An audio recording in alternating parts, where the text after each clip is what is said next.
Live from Harlingen, McAllen, Brownsville, and all of the Rio Grande Valley in HD, this is Action 4 News Weekend. It's election day across the valley. It's new faces battled to take over seats strongly held by incumbents. I'm Marcy Martinez. There were some surprising outcomes and races valley-wide, and we have your team coverage. We start where two camps have been on fire. That's in FAR. Some called it campaigning. Others say it was pure mudslinging, but the gloves were off between the incumbent camp FAR first and the new guys FAR forward in the race for mayor. Voters chose to unseat the incumbent and make Ambrosio Hernandez the new mayor of FAR. Now here's a look at the numbers for you there. Actually, we're going to go on over to where they are celebrating right now. We've got Action Force North Salinas live with the winner. Marcy, it's a very energized crowd here at the Stormy's Color Bar and Grill. I'm here with Dr. Ambrosio Hernandez, who just won mayor of FAR. How do you feel, Dr. Hernandez? I feel great. Thank you. Now tell me, did you see this coming? Did you see this victory? We saw the victory early on when we were walking the streets talking to people, and it was clearly they were ready to have a change, so yes, we saw it. Now we've heard over and over that this election is different than any other before. Why do you think that is? Historically, we've never had the amount of voter turnout that we've had. We've never had a doctor, let alone a surgeon, be involved in a race. We also had all new candidates come in to the city of FAR, and it was a heated battle, there's no question, because those in power wanted to retain it, and we just want to give it back to the people. Dr. Hernandez, what's next for you? What is one of your main priorities here for the city of FAR? Our main priority right now after the election is get together with the current administration at hand, all of us, and bring us together as a family and work in harmony to get the city of FAR back where it should be. Now, anybody you'd like to thank in particular here for this victory? Well, there's a lot of people to thank, but clearly I want to thank my wife, Christina, and my son, Joseph, above all. Yes. Perfect. Congratulations again, Thank Dr. you. Hernandez. Coming to you live from Stormy's Bar and Grill here in FAR. Back to you, Marcy. All right, having a good time right now. Your new mayor of FAR. Here's a look at the commissioners' races. These were also very heated tonight and very close, as you can see.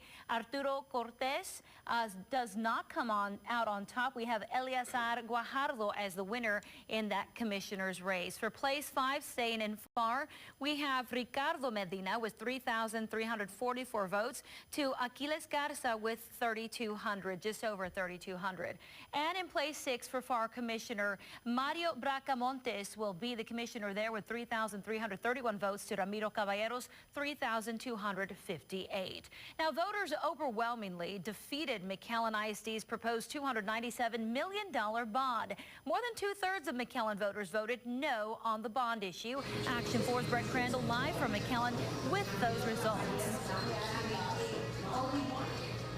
Yeah, Marcy, I'm live in McAllen at the party for Marco Suarez. He's one of the newly elected members on the McAllen school board. But first this evening, I want to start off with Marcus Barrera. He helped lead the campaign against the school bond, which failed. Now, Marcus, tell us, these campaign signs around town read, "Save McAllen, vote no." How do you guys feel now that you've won, and why did you feel so strongly against the bond? Well, I think the Save McAllen signs were there because the bond was too large. Well, the problem with it was that they wanted to improve every school, repair, replace every school in the district at once. When you do that, it's very difficult, and quite frankly, the public can't afford it right now. Were you surprised that it lost by two-thirds vote? I thought we were going to win the no vote, that they were going to vote against, but I didn't think it was going to be so large. 70-30 is huge, and I think that's the public is speaking and saying you can't tax us and give us the largest bond in South Texas history and expect dissent not to be there. No, I spoke with a lot of members of the public who tell me they agree that there's a lot of need to improve these schools across the district, but it was just too much money. So where do you go from here? Well, I think what happens is that you go back to the school district and tell them, and now we'll have 3 new school board members. And I think what happens is we'll go back and work on a master plan to redo schools in a logical order and in smaller bites that the public can afford. Like I said all along, you have to be compassionate to the taxpayers, and when you're not, they reject bonds like this one. Yeah, and Marco is one of those newly elected school board members. So Marco, tell me, where do you go from here? Obviously, there's a need to fix some schools in the district, but the voters don't want to spend all that money. No doubt. There's a lot of data that's being collected, and McAllen has always come together as a community. There's no doubt that we as a school board member and as a community will come back together and we'll fix our schools. No doubt in my mind. All right, well, congratulations, Thank Marco. you. Obviously, a lot of changes on the school board with 3 newly elected members to serve there. Live in McAllen, Brett Crandall, Marcy, back to you. All right, Brett. Well, the city of McAllen won't see very many new faces on the city commission. Former Mayor Richard Cortez beat Debbie Crane Aliceda in the District 1 commissioner's race with 58% of the vote tonight. The seat opened in December after the death of Commissioner Scott Crane. Both Cortez and Crane Aliceda sought to continue his legacy. We have a wonderful city. We owe a lot to our pioneer fathers that really created a tremendous city for us to enjoy. And I want to continue with that philosophy and continue with that program in the future. My political career is not over. We'll be back in 2 years. But it's all good. We're in a positive race, and it's a good lesson to my children. And tomorrow's Mother's Day, and tomorrow's Scott's birthday. We're going to celebrate everything, and it's all good. We're good, and we just want to thank everybody for coming out. It was a very long haul. Cortez will serve out the remaining 2 years of Scott Crane's district. Now, in the race for McAllen District 5 Commissioner, John Ingram will keep his seat there with 66% of the vote over Eli Olivares. And over now to McAllen District 6 for Commissioner, you have 63% of the vote going to Veronica Vela Whitaker over Eduardo de la Rosa. And right next door in San Juan, voters deciding who will take 2 commissioner seats tonight. Let's look at place 4. For Commissioner, you have with 44% of the vote, Raudel Rowdy Maldonado. 600 votes went to Pedro Contreras and 676 votes to Dolores Salinas Barrientos tonight. Commissioner place 5 also in San Juan. You have Shay Cantu with 56% of the vote over Pete Garcia. Now we move on over to Edinburg for City Council. David Torres, a whopping 2,183 votes tonight over Elias Longoria Jr., who brought in 43% of the vote. A former mayor gives the current Brownsville leader a run for his money after voters placed them in a runoff. Action 4, Tiffany Huertas, is live in Brownsville. She's been following the results there. Now, as I mentioned, this was a big group of people running for mayor. You had the current mayor, Tony Martinez, as well as former mayor Pat Ahumada. We didn't know we were going to hear from him again. Tonight, apparently, the voters do want to hear from him. Tiffany, that is. Marcy, there was a 6-way race, but right now there will be a runoff. Right now, joining us live is Tony Martinez. He's here supported by friends. Tony, tell us, what do you want everyone to know at home right now? Well, Tiffany, I think we ran a great race. We have a great group of folks back here. I'm very proud of them. We're going to continue to do the best that we can, and I know that, God willing, in about 30 days, we'll become mayor of Brownsville again. So that's where. So this time around, you were up against 5 people. Now the next race, it's going to be 1 person. So what can you bring to the table that this other person, or what separates you? Well, the same thing that separates us all the time, our record. We've done it great because we've worked with all the Brownsville people, the teamwork. Those are the things that we bring to the table, and we're going to continue to go forward. We're not going to go backward, okay? Okay, and there are big projects here in Brownsville. Tell me about those, and what are you going to continue doing in the next couple of months? Well, we have a lot of duties that we need to attend to. We got the East Loop, the West Rail, the airport, the downtown. We've got a couple of companies coming in that we ought to break ground shortly within a couple of weeks. So we got our hands full, and so we will continue to do our mayor duties as well as campaign and be successful. Well, thank you so much.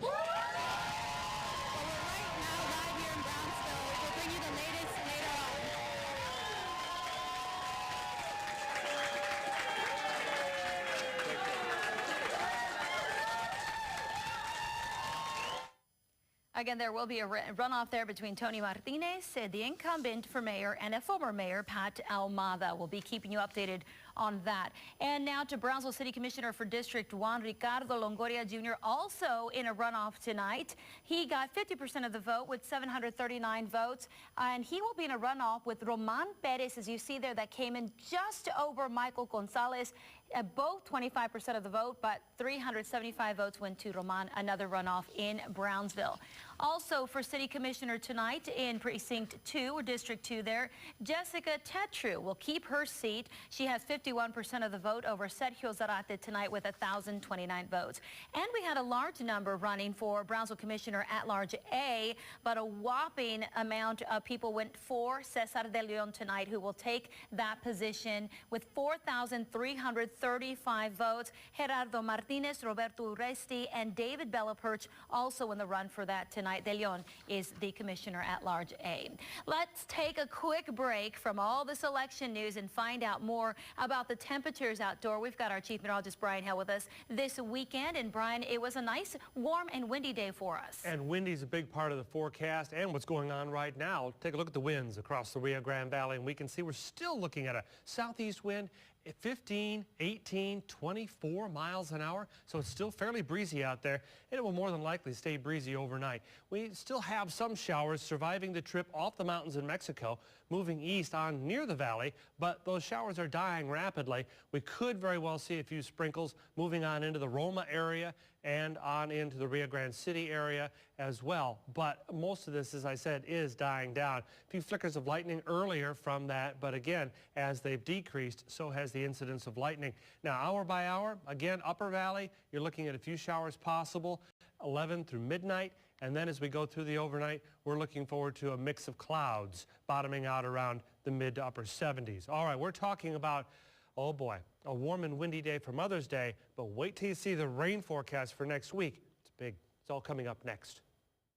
And an underwhelming show of support for elections in Harlingen today. But the voters that did make it out and who voted early have decided to keep their commissioners, except for one. First, in a landslide victory for District 3, incumbent Michael Mesmar will stay right where he is, since Joe Rubio only brought in 35 votes total. But a newcomer to the political arena unseats Commissioner in District 4. It was a very close race. Ruben de la Rosa wins by 3 votes against incumbent Basilio Sanchez. And for Harlingen Commissioner District 5, Victor Leal gets 77% of the vote to easily beat out Juan Ortega. On to San Benito now. Esteban Steve Rodriguez winning this race by 6% over J.D. Penny in the City Commissioner Place 3 competition. Joe Gonzalez walks away with a sizable win over Eli Garcia in the race for City Commissioner. That's in Place 4. And looking at San Benito CISD numbers for Trustee Place 1, Michael Vargas with 1,515 votes over Rene Salinas tonight. And we're heading on over, actually staying in San Benito CISD for Place 2. Orlando also goes by Papas Lopez and does not come out with the win tonight. Ana Cruz will win with 1,282 votes. A very close race there. Place 3, Trustee Fatima Huerta, Joe Gonzalez, and Ileana Gonzalez going up for that one, but Joe G. Gonzalez with 50% of the vote. And now we go to Rio Hondo. Gustavo Gus Olivares up against Alonso Garza Sr. for Rio Hondo mayor. And look at that, with 61% of the vote, a new mayor in Rio Hondo goes to Olivares. And 6 candidates were vying for the seat of Raymondville mayor. Here's a look at those results tonight. And I tell you, it's a long list of candidates. And we have Joey Sosa on top with 29% of the vote. Gilbert Gonzalez very close, 27% of the vote. Joe Alexander there with 23% of the vote, with 100 precincts reporting. Likely a runoff in this race here. And we go to Progreso ISD Trustee Place 6. Alejandro Alex Alanis with 65% of the vote over Eric Garcia. Clean win there. Trustee Place 7 also in Progreso. Castile for the school district. Luis E. Lopez gets 63% of the vote to become the new school board trustee. And if you want to talk about the elections tonight, if you have some results for us, you believe you want to get those on air as well. We're trying to get to all of them tonight. We only have a 30-minute show for you, but you can send them over to me. I'm on Twitter at MarcyKGBT, Facebook.com/Action4News. Marcy, always a great way to send us your story ideas. We'll be right back with more after this. Welcome back, everyone. We have more results for you in campaign 2015. Checking in now with La Via. These are the votes cast for the alderman races. In place 1, Manuel M. Hinojosa takes the lead with 58% of the vote. He will be the alderman for place 1 over Lupe Rangel Jr. In place 2, you have Joe Contreras with 459 votes to Joe Reyna's 321 votes. Contreras taking that alderman seat. In place 3 now, Noe M. Castillo doesn't make the cut with only 41% of the vote, but Mario Lopez will be the alderman in place 3 at 59% of the vote. And here's a look at the race for mayor in the city of Penitaz tonight. You had Rigo Lopez, Manuel Garcia, and Tomas Cedillo up for the race. We've got 58% of the vote, and your new mayor, Rigo Lopez, in the city of Penitaz. And now, all new tonight in other news around the valley, more than 100 volunteers joined together to help families in need as part of National Women Build Week. Action 4's Elizabeth Espinosa has the story. The raising of this wall structure symbolizes a new beginning for some families in need in the valley. We're pleased that we're able to help another family's dream come true. Happy, honored, and blessed is how Sandra Torres describes herself. Just this past week, she moved into her new home with the help of Habitat of Humanity of the Rio Grande Valley. Torres, a mother of 2, lost her husband in a car accident last year while he was working in Midland. It feels like out of something tragic, something wonderful came out of it. Executive Director for Habitat of Humanity of the RGV, Wayne Lowry, says that's a purpose for National Women Build Week. It speaks to the community spirit that we try to promote with Habitat for Humanity, organizing groups of individuals to come together, regardless of background, education, financial standing, to come together and to support one another in a community. More than 100 volunteers from multiple organizations in the valley like Lowe's and Teach for America came to build these homes. Lowry says a family of 6 is expected to live in this home. It's just really empowering to know that we can help her and support her. Torres says once his home is complete, she hopes the family moving in will become closer. That's really what a home should do, is bring your family closer together. In Primera, Elizabeth Espinosa, Action 4 News. Applicants for the homes must have a down payment and must also put in 200 hours of volunteer work. If you'd like to help or see if you qualify for the program, just contact Habitat for Humanity at 686-7455. Now let's take a look at the forecast. You're saying more wind for us, and get ready for the rain, right, Brian? Yep, wind and rain, not at the same time. The winds for tomorrow, again, 20, 30 miles an hour, gusting near 40, and I expect to have a nice warm day. But we're talking about the chance for rain settling in early next week. I'll show you how much we expect to get and when, coming up next in your forecast.